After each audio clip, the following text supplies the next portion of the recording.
इस वीडियो में हम वेव इक्वेशन या लहर की मसावात के बारे में बात करेंगे और इस मसावात को हम कैसे इस्तेमाल कर सकते हैं। फर्ज करें कि ये एक पानी की लहर है और हम पानी की उमूदी लंबाई को यहाँ ग्राफ में प्लॉट करते हैं इसके मकाम के तौर पर।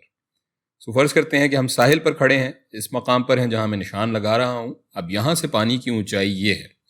अब अगर हम दाएं जानिब 1 मीटर तक देखेंगे तो पानी की सतह 0 है, और फिर आप दाएं तरफ 2 मीटर पर देखेंगे तो पानी की सतह -3 है। इसका क्या मतलब है?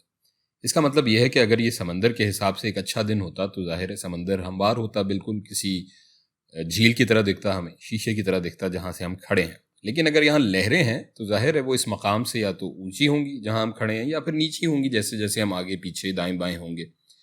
हम पानी के इस मकाम को 0 कह देते हैं जहाँ पानी एक नॉर्मल हालत में होता अगर यहाँ लहरें ना होती। अब हमारे पास यहाँ इस ग्राफ में एक तरह से एक खाका है लहरों की ऊंचाई और मकाम का।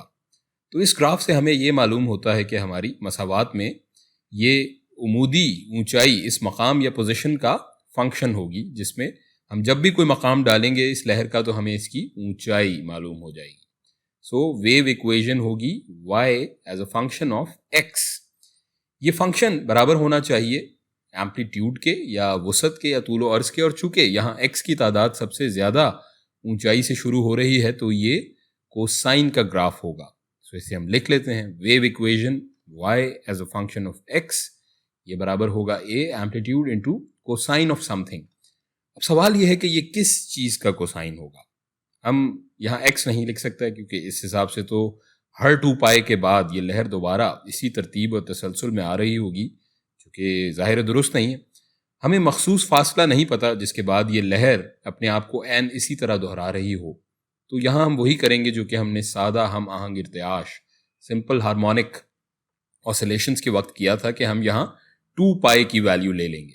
हम इसे वक्त की मुद्दत से तकसीम नहीं करेंगे बल्कि फासले से करेंगे। यहाँ ये अगर देखें हम यहाँ से यहाँ तक के फासले से, जिसे हम वेव लेंथ कहते हैं, और इसे हम लैम्डा से रिप्रेजेंट करते हैं, जाहिर करते हैं। तो इसे हम 2 पाई से तकसीम कर लेंगे और फिर x से मल्टीप्लाई कर लेंगे, तो हमारे पास आ जाएगा wave equation y as a function of x is equals to a amplitude into cosine of 2 pi by lambda into x के। और ये हो गई जनाब हमारी वेव इक्वेशन।